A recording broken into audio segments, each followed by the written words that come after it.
Bismillahirrahmanirrahim. Innal hamdalillah nahmaduhu wa nasta'inuhu wa nastaghfiruh wa na'udzu billahi min shururi anfusina wa min sayyiati a'malina. May yahdihillahu fala mudilla lahu wa may yudlilhu fala hadiyalah. Asyhadu an la ilaha illallah wahdahu la syarika lah wa asyhadu anna sayyidana wa nabiyyana Muhammadan abduhu wa rasuluh. Amma ba'du fa inna asdaqal hadisi kitabullah ta'ala wa khairal hadi hadi sayyidina Muhammad sallallahu alaihi wasallam wa sharral umuri muhdatsatuha wa kullu muhdatsatin bid'ah wa kullu bid'atin dhalalah wa kullu dhalalatin finnar. Qalu subhanaka la ilma lana illa ma 'allamtana innaka antal alimul hakim. Shadaqallahul azim. Para hadirin jamaah, bapak-bapak, ibu-ibu Masjid Jami Al-Ittihad, yang mudah-mudahan kita semua di waktu subuh yang mubarak ini dalam lindungan dan keberkahan Allah Subhanahu wa taala.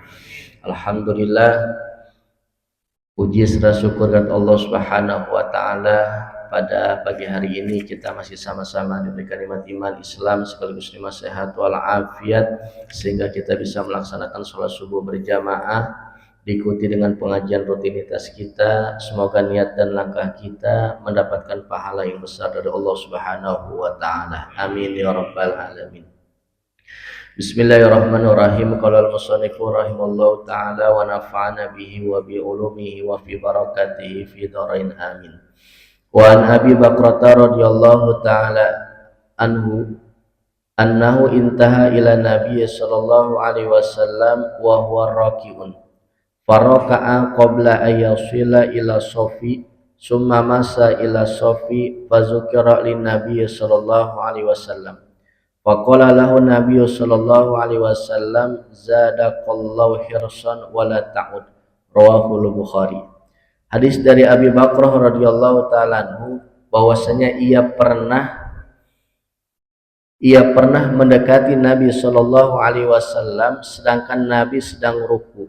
Kemudian dia ruku sebelum sampai kepada shaf, kemudian berjalan kepada shaf yang lain. Kemudian hal itu diceritakan kepada Nabi sallallahu alaihi wasallam. Kemudian Nabi mendoakan zadaqallahu hirsan wala ta'ud. Semoga Allah tambahkan kepada kamu kegemaran dan jangan mengulangi lagi. Hadis riwayat Imam Bukhari. Para hadirin jamaah ini dimuliakan Allah Subhanahu wa taala. Sedikit lagi kita menyelesaikan mengenai tentang hadis berjamaah, di mana pada pertemuan yang lalu sedikit banyaknya kita sudah membahas mengenai tentang masalah keutamaan sholat berjamaah. Begitu pula ketika Abu Bakar As-Siddiq menjadi imam, kemudian Rasulullah Shallallahu Alaihi Wasallam berada di sampingnya. Yang dilakukan oleh Abu Bakar adalah untuk dia mundur mempersilahkan Rasulullah menjadi imam. Bahkan di situ ada satu kaidah dikatakan bahwasanya beradab lebih baik daripada melakukan perintah. Al-adab khairun min imtithalil awamir. Sedangkan kisah yang kedua mengenai Abdurrahman bin Auf, yang beliau lakukan adalah ketika beliau menjadi imam, kemudian Rasulullah Shallallahu Alaihi Wasallam datang. Yang dilakukan oleh Abdurrahman bin Auf tidak seperti Abu Bakar, tapi beliau meneruskan sholat berjamaahnya dan pada saat itu posisinya menjadi imam. Kata beliau, al-adab huwal imtithalul awamir. Beradab adalah melakukan perintah Allah Subhanahu wa taala. Ini kondisi di mana dua sahabat di zaman Rasulullah Shallallahu Alaihi Wasallam berbeda mengenai tentang tata cara ketika melihat Nabi menjadi makmum. Selebihnya Rasulullah Shallallahu Alaihi Wasallam itu posisinya menjadi imam. Nah, hadis berikutnya ada seorang sahabat bernama Abi Bakrah. Beliau ini adalah seorang sahabat yang hampir tidak pernah ketinggalan sholat berjamaah. Bahkan ya, kalau dia sholatnya ini sendiri merasa rugi dirinya, Pak. Jadi ada motivasi tersendiri untuk senantiasa melakukan sholat berjamaah. Suatu ketika Abi Bakrah ini sampai di akhir Nabi ini mau melakukan ibadah sholat. Nabi ketika itu kondisi sedang ruku. Kemudian Abu Bakar pada saat itu faraka'a qabla ayasila ila sofi. Kemudian Abu Bakar ruku sebelum sampai ke sof. Jadi kalau kita gambarkan kurang lebih di zaman itu Nabi sedang menjadi imam, banyak beberapa sahabat di belakang Rasulullah sholat berjamaah. Kemudian sahabat Abu Bakar ini datang paling belakang. Sebelum dia sampai menyempurnakan sof yang ada di depannya, Nabi ini udah keburu apa? Keburu ruku. Karena patokannya kalau sholat berjamaah, man adraka rok'atan minar ruku faqad adraka sholah. Orang yang mendapatkan ruku bareng dengan imam ketika sholat, maka mendapatkan rokaatnya. Jadi kita ada sholat yang mendapatkan pahala berjamaah, ada sholat yang kita mendapatkan rokaat berjamaah. Kalau kita sholat mendapatkan pahala berjamaah, dimanapun imam berada, kita dapat pahala berjamaah. Imam lagi sujud, kemudian kita datang, lalu kita sujud, dapat pahala berjamaah. Imam sedang tahiyat akhir, kita baru nyampai, kemudian kita langsung tahiyat akhir, kita namanya dapat pahala berjamaah. Tapi tidak mendapatkan rokaat berjamaah. Kapan kita mendapatkan rokaat berjamaah? Apabila kita sampai ke masjid, imam belum selesai ruku. Jadi di sini kondisinya Rasulullah pada saat itu masih dalam kondisi ruku, kemudian sahabat Nabi baru sampai. Dan beliau ini belum masuk ke sofa, baru di mana? Bagian pintu. Kenapa demikian? Supaya tidak ketinggalan rokaat bareng Nabi. Summa masa ila sofi, kemudian berjalan kepada sof. Jadi ketika sudah takbir di depan pintu, Allahu Akbar, kemudian langsung apa? Langsung yang namanya ruku. Di sini ada poin penting. Poin penting yang pertama adalah takbir yang dilakukan oleh sahabat jangan diniatkan untuk takbir mau ruku. Tapi takbirnya harus takbiratul ihram, karena takbiratul ihram ini adalah merupakan rukun daripada sholat kita, namanya rukun qauli. Niat saja Allahu Akbar. Berapa kali Ustadz takbirnya? 2 kali.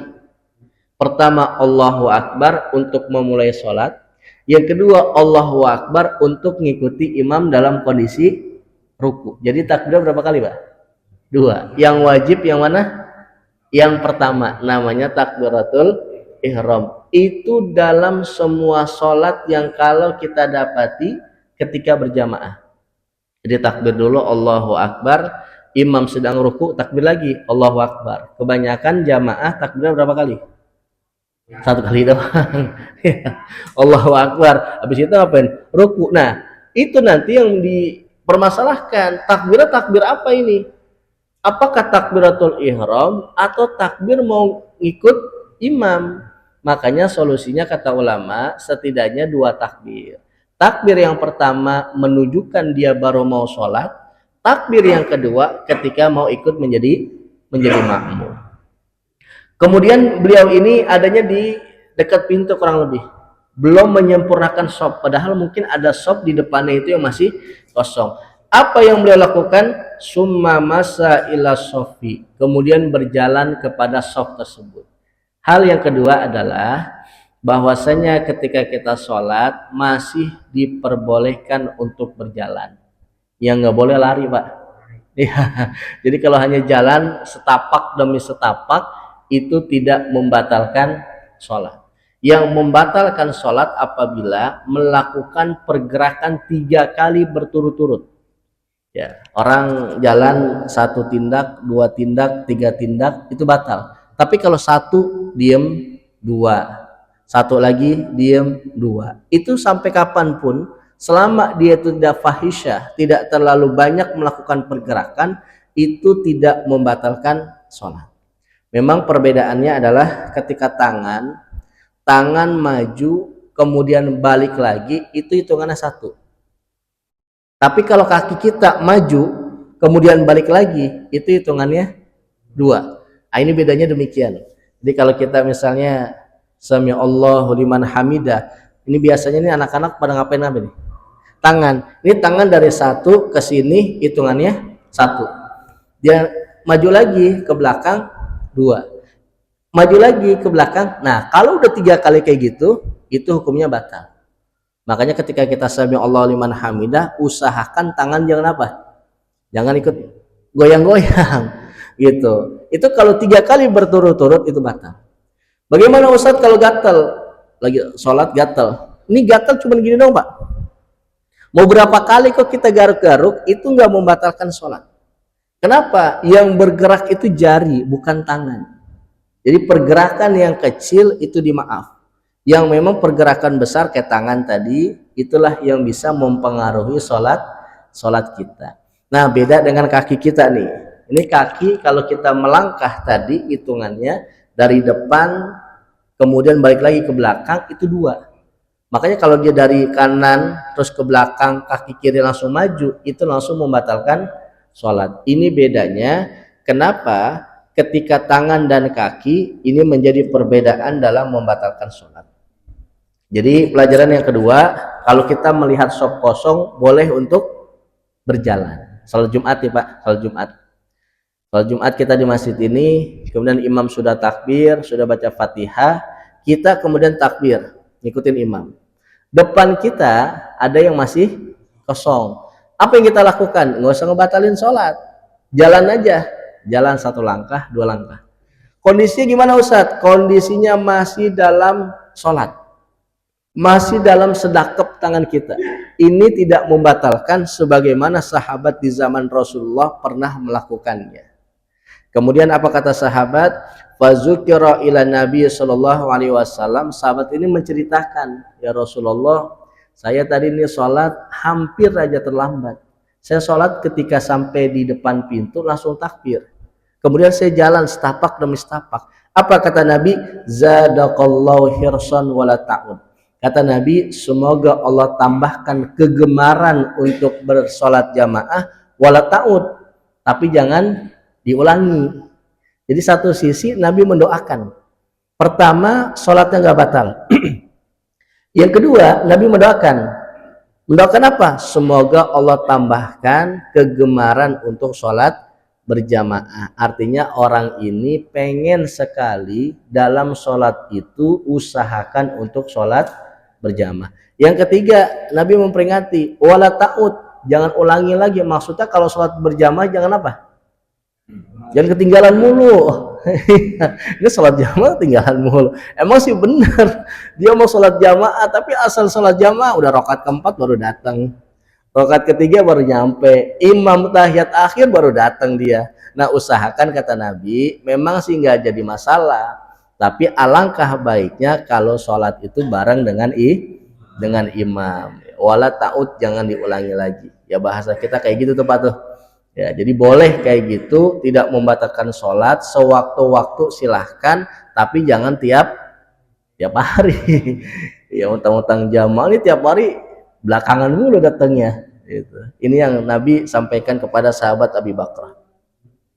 Hadis yang kedua, wa an Wabisah bin Ma'bad radhiyallahu taala anhu, anna Rasulullah sallallahu alaihi wasallam ra'a rajulan yusalli khalfa shafi wahdahu. Fa'amarahu ayyu'ida sholata rawu Ahmad wa Abu Dawud wa Tirmidzi wa hasanahu. Hadis dari Wabisah bin Ma'bad radhiyallahu ta'ala anhu, bahwasanya Rasulullah pernah melihat seorang laki-laki yang sholat di belakang shop sendirian. Kemudian Nabi memerintahkan untuk mengulangi sholat lagi. Wah ini hadis agak sedikit apa? Agak sedikit ekstrim, agak sedikit keras, menjelaskan bahwasanya pernah suatu ketika Nabi melihat seorang laki-laki sholatnya itu sendirian di belakang sofa. Nah, ini penting buat kita. Jadi kalau kita sholat berjamaah, kemudian ada 3 baris atau 4 baris, kemudian ada orang baru nyampe. Usahakan orang yang baru datang itu jangan berada di sop terakhir, apalagi kondisinya sendiri. Ya, jadi kalau bisa dipepet, ya dipepet aja Pak, maju. Kenapa? Hadis yang pertama adalah Nabi katakan fa'amarahu ayyu'ida sholata. Nabi perintahkan untuk ngulangin sholat. Artinya sholatnya nggak sah. Kenapa? Nabi nyuruhnya untuk mengulangi. Pendapat yang kedua, hadis ini dikatakan Nabi mengulangi ini agar orang ini ketika sholat jangan sendiri di belakang shaf.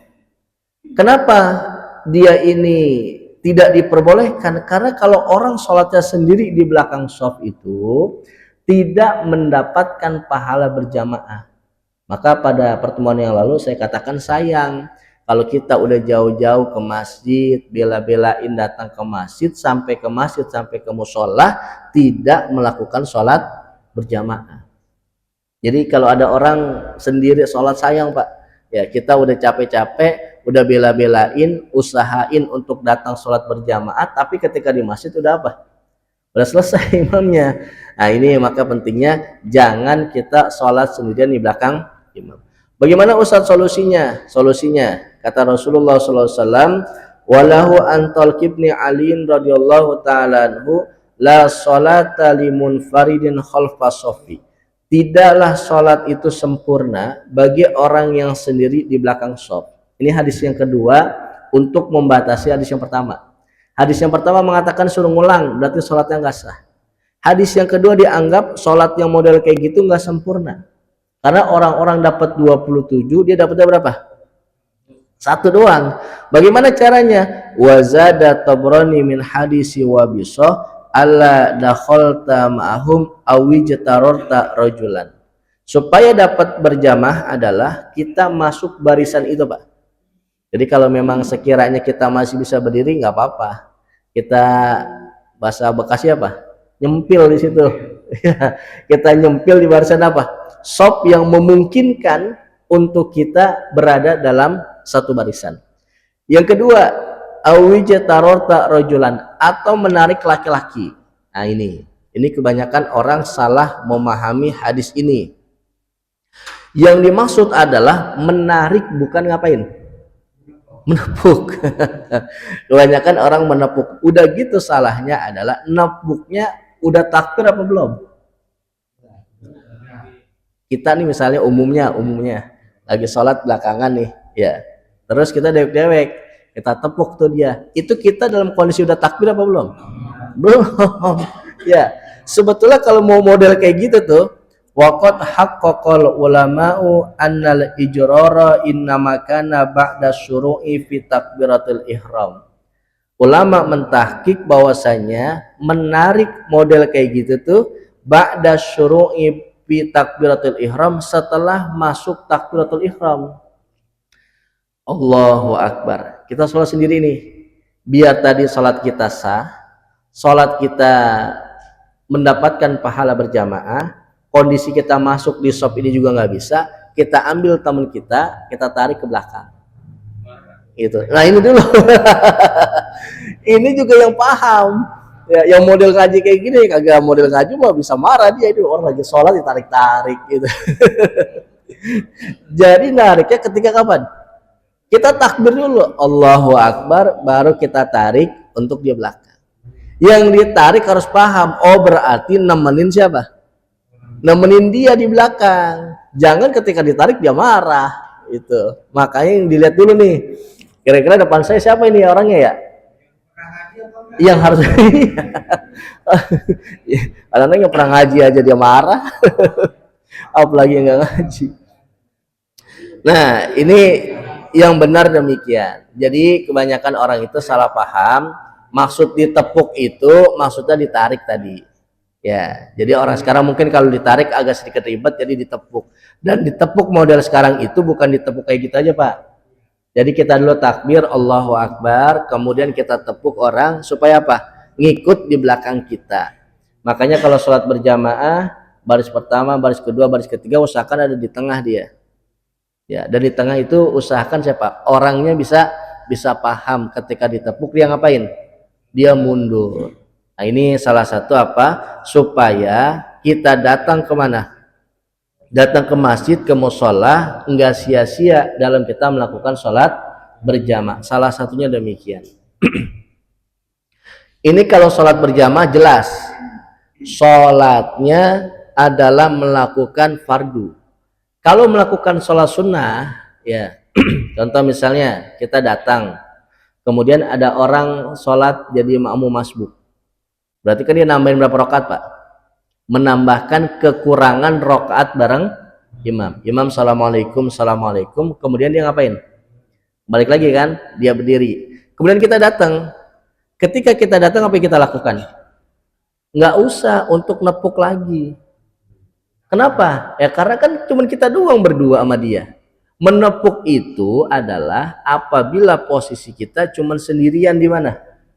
Belakang shop.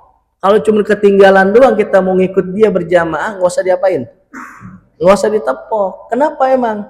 Karena nggak ada kondisi untuk kita biar dia mundur.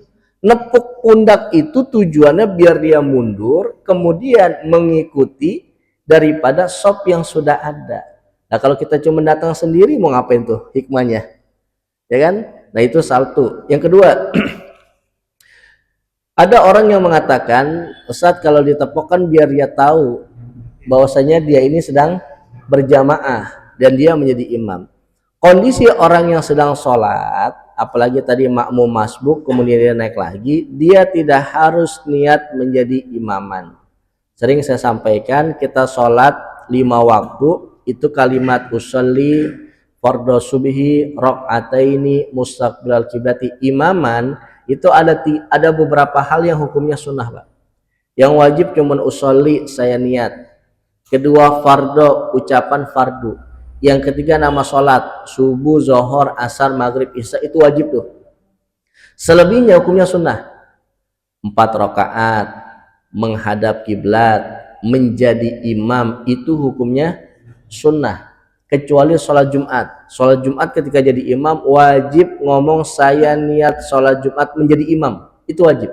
Tapi selebihnya itu hukumnya sunnah. Artinya dia tidak baca juga kenapa-napa. Dibaca lebih ahsan, lebih bagus. Enggak dibaca juga tidak mempengaruhi sholat kita. Makanya ketika ada orang tadi dia menambahkan rakaat, kemudian kita baru nyampe, ya enggak harus orang ini niat lagi menjadi imam. Karena syaratnya adalah orang yang menjadi imam tidak diwajibkan ngucapin imamah. Yang wajib siapa? Nih kita yang ketinggalan.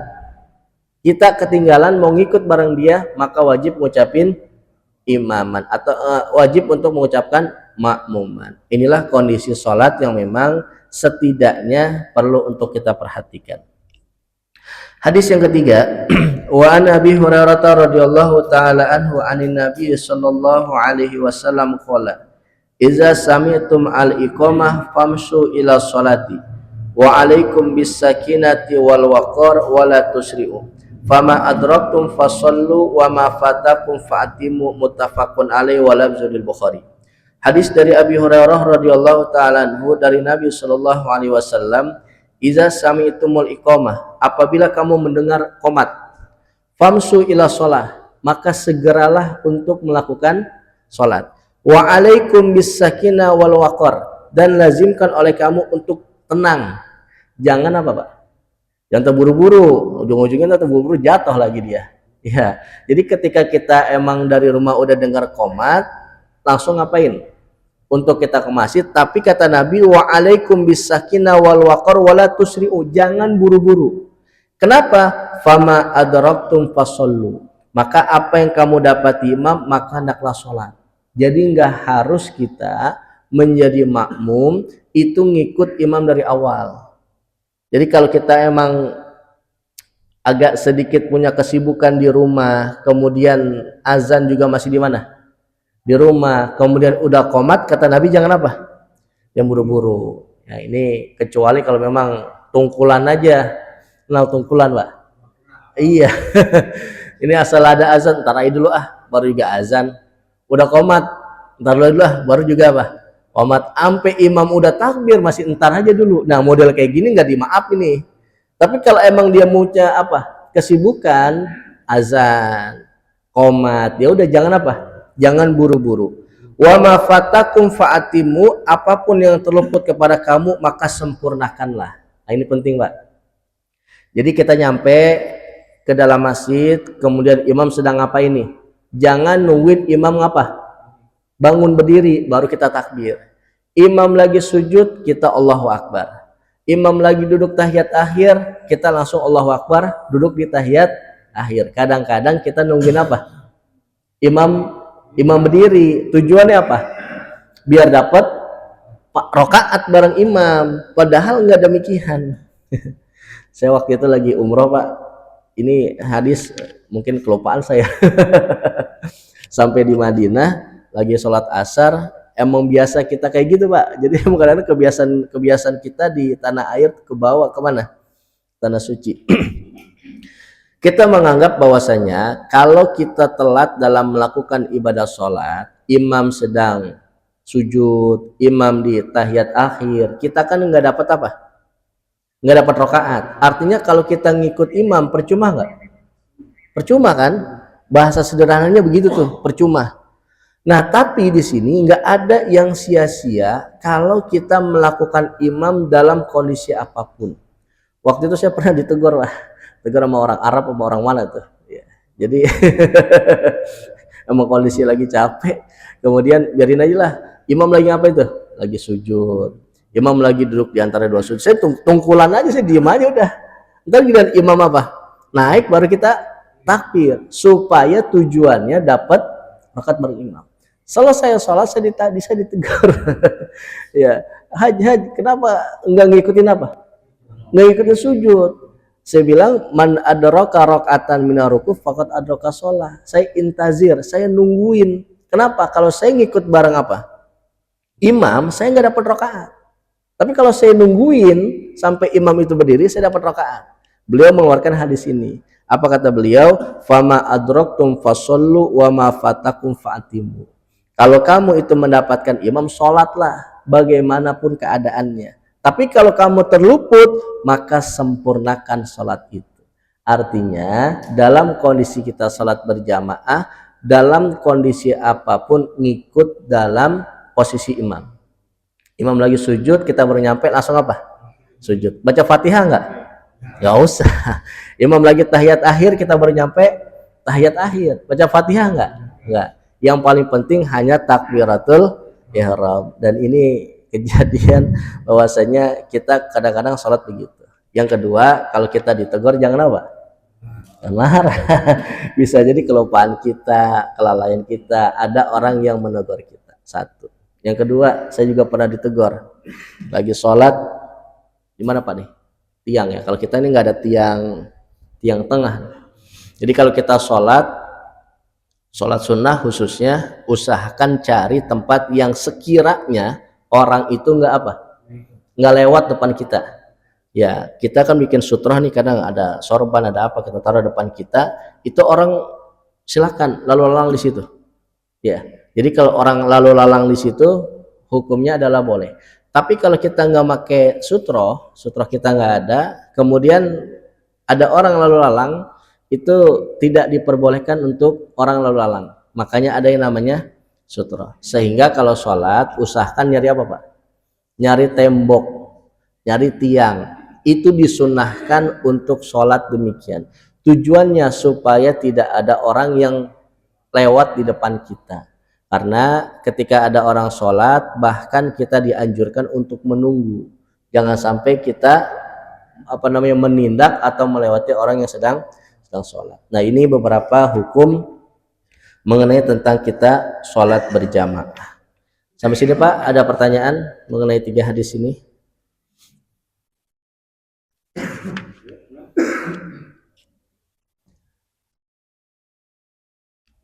Iya, silakan Mas. Waalaikumsalam. Kalau makmum kita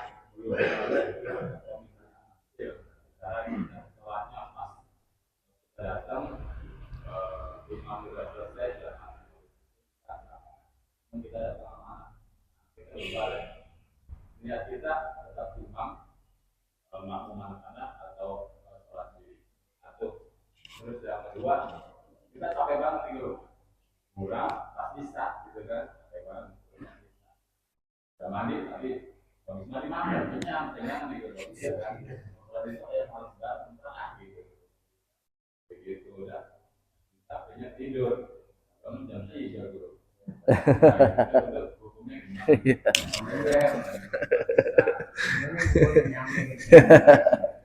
Yang pertama adalah kondisi sholat anak yang belum balik. Yang dikhawatirkan itu bukan masalah balik atau enggak, sunat atau enggak, Pak. Karena faktornya adalah kalau bocah anak itu belum sunat, dia masih ada najis di kulfahnya.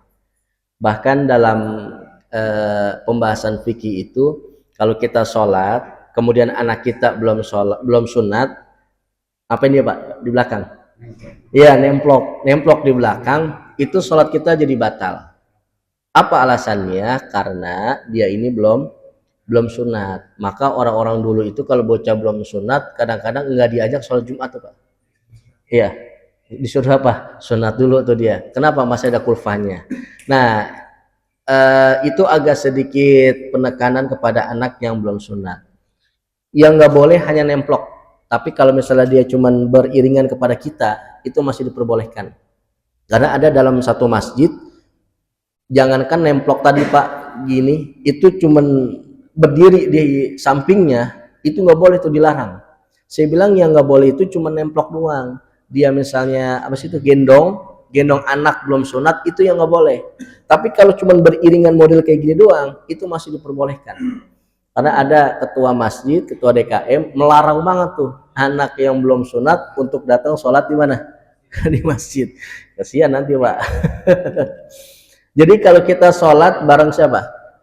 Bareng anak yang belum balik, itu insya Allah sah.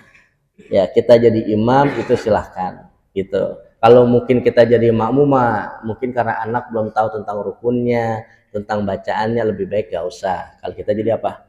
Makmum. Tapi kalau kita jadi imam, untuk melatih anak kita sholat berjamaah itu sangat bagus sekali. Kondisi yang kedua, kita sholat nih, memang sholat ini merupakan salah satu perintah Allah. Tapi Allah pernah menyindir dalam Al-Quran, wailul lil musallin alladzina hum an sholatihim sahun. Celaka buat orang-orang yang sholat. Orang yang sholat aja bisa celaka Pak, apalagi gak sholat. Siapa orang yang celaka itu? Alladzina hum an sholatihim sahun. Orang yang sholatnya senantiasa mengakhiri mulu. Zuhur jam 3, asar jam 6, Isya tadi 10 menit lagi mau subuh. Itu tiap hari modelnya kayak gitu tuh. Tiap hari model kayak gitu. Itu Allah katakan apa? Wailun lil musallin alladzina hum an sholatihim. Yang sholatnya kayak gitu, nunda-nunda mulu. Makanya kalau ulama-ulama dulu Pak, ulama-ulama sufi, itu wudu maghrib dipakai buat subuh. Wudu maghrib dipakai buat subuh. Kira-kira malamnya ngapain tuh? Zikir, sholat, tadarus, sampai nggak batal Pak. Wudu maghrib dipakai buat subuh. Orang sekarang nggak mau kalah. Bukan wudu maghrib, wudu isya dipakai buat subuh. Berarti isya jam berapa tuh kira-kira? Jam 4 isya. Bisa dipakai buat subuh. Nah, ala kulli hal bahwasanya itu kalau sekali dua kali nggak apa-apa. Ya, sekali dua kali nggak apa-apa. Karena kenapa? Waktu isya, dua waktu yang boleh kita tahirkan Pak. Pertama zuhur, yang kedua isya. Zuhur itu nggak apa-apa sedikit kita tahirkan. Kenapa? Karena kalau sholat di waktu istiwa itu hukumnya makruh. Yang kedua waktu isya boleh tahirkan. Coba tanya Bu Haji Eka, kalau malam Jumat itu yasinan ya? Keluar jam berapa tuh? Enggak, keluar dari rumah terus maghrib ya, pulang jam berapa? Jam 8. Isanya jam berapa tuh Bu? Isanya kan nggak mungkin tepat waktu kan, ya kan? Makanya kata Nabi, dua waktu itu yang boleh sedikit kita tunda untuk melakukan sholat berjamaah. Apa itu? Zuhur dan isya. Makanya kalau ibu-ibu tuh malam Jumat atau malam apa ada acara, nggak mungkin kalau ibu-ibu mah isya baru keluar Pak. Ya, acara isya juga maghrib udah keluar. Acara maghrib subuh kali udah jalan ya. Jadi ibu-ibu buat sholat isya silahkan. Nah, terkait kepada pertanyaan tadi, apakah diperbolehkan? Boleh-boleh saja. Sama kayak tadi nih, dia datang mulu, telat mulu, sholat berjamaah, boleh nggak? Boleh. Tapi kata Nabi apa? Wala ta'ud, jangan sering-sering, jangan diulangi lagi. Ada lagi Pak? Buat lagi? Iya silakan. Yang wajib dalam niat sholat harusnya berapa biji? Yang wajib cuma 3. Saya niat, kedua fardu, yang ketiga nama sholat. Nah, itu niatnya bukan lafaz niat kan ya? Bukan lafaz niat. Niat itu sekali lagi dalam hati. Jadi ketika takbir Allahu Akbar, hati ngomong saya sholat, itu namanya niat. Saya niat fardu zuhur, saya niat fardu asar, udah cukup 3 saja. Asal ditambahkan saya niat fardu zuhur jadi imam. Nah itu, jadi 3 hal itu yang penting. Kalimat usolli fardo itu hukumnya namanya talafus niat. Yang dimaksud dengan niat ada di mana? Di hati. Makanya niat dalam hati itu pakai bahasa apapun jadi. Kalau kita orang Indonesia, iya saya niat sholat fardu, saya niat fardu, iya saya niat sholat fardu zuhur, itu doang. Ribet apa enggak? Coba praktekin, makanya kita agak khusyuk Pak, ribet Pak. Sholat berapa menit sih kita? 5 menit. 5 menit sholat kita. Sholat hakikatnya menghadap Allah, ingat sama Allah. Sholat kita enggak lama Pak, 5 menit sholat kita.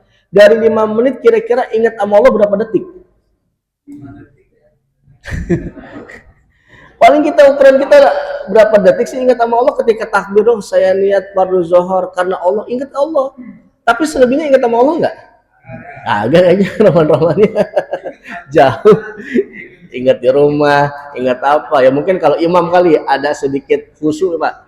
Makanya khusyuk itu dalam sholat tidak menjadi rukun. Nih, pikiran, mulut dengan hati ini kadang-kadang susah untuk mensinkronkan Pak.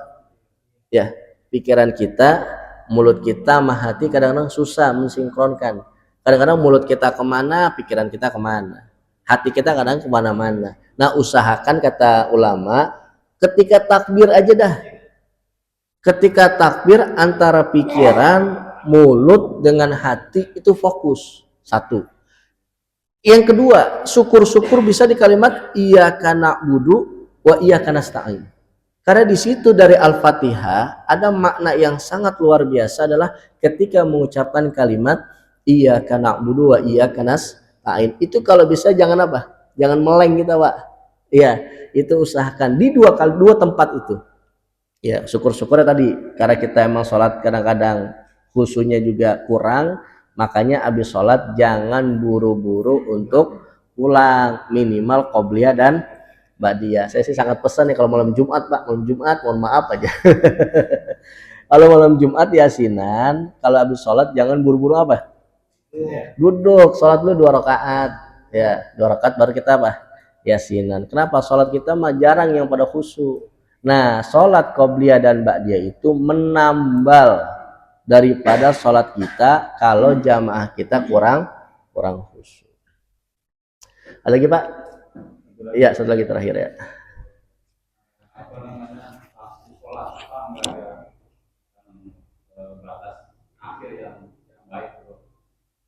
Yang baik. Contoh gini, ada tukang kelar kerja jam 5, gitu kan?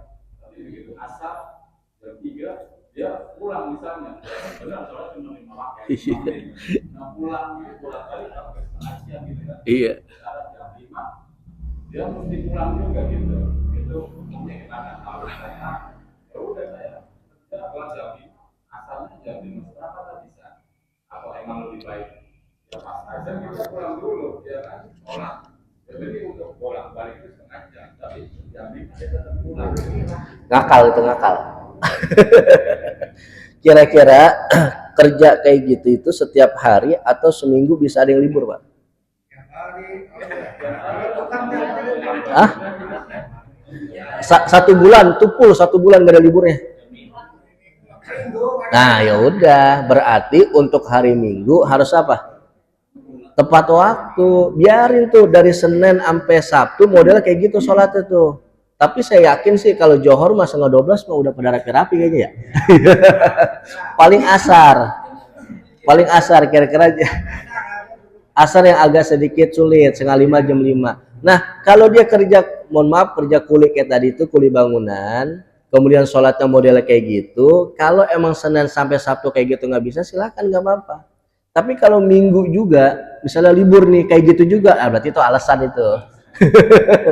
Jadi kan yang orang kerja nggak mungkin tiap hari kayak gitu, Pak.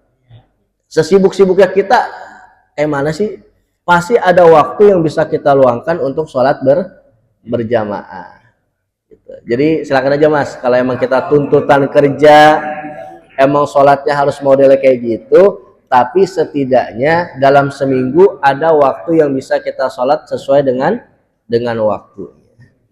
Mudah-mudahan ini menjadi motivasi buat kita semua, sehingga kita ibadah kita lebih baik lagi, berharap apa yang kita laksanakan dalam sholat berjamaah mendapatkan pahala yang besar dari Allah Subhanahu wa taala, dan bisa untuk kita raihnya ketika berada di akhirat kelak. Amin ya rabbal bihadhihi al-Fatihah. Alhamdulillahi rabbil alamin arrahmanir rahim maliki yaumiddin iyyaka na'budu wa iyyaka nasta'in ihdinas siratal mustaqim siratal ladzina an'amta 'alaihim ghairil maghdubi 'alaihim waladdallin amin. Bismillahirrahmanirrahim. Alhamdulillahirabbil alamin. Allahumma shalli ala sayyidina Muhammad wa ala ali sayyidina Muhammad. Allahumma anfa'na bima 'allamtana wa 'allimna ma yanfa'una wa zidna ilman nafi'a. Allahumma ij'al jam'ana hadza jam'an marhuma wa tafarraqana min ba'di tafarruqa ma'suma la tadafina wa la ma'ana syakiyan wa la mahruma. Rabbana taqabbal minna innaka antas samiul 'alim wa tub 'alaina innaka antat tawwabur rahim. Rabbana atina fid dunya hasanah fil akhirati hasanah wa qina adzabannar. Wa sallallahu ala sayyidina Muhammadin wa ala alihi wasallam. Walhamdulillahi rabbil alamin. Subhanakallahumma wa bihamdika asyhadu an la ilaha illa anta astaghfiruka wa atubu ilaik. Kurang lebihnya mohon maaf. Wassalamualaikum warahmatullahi wabarakatuh.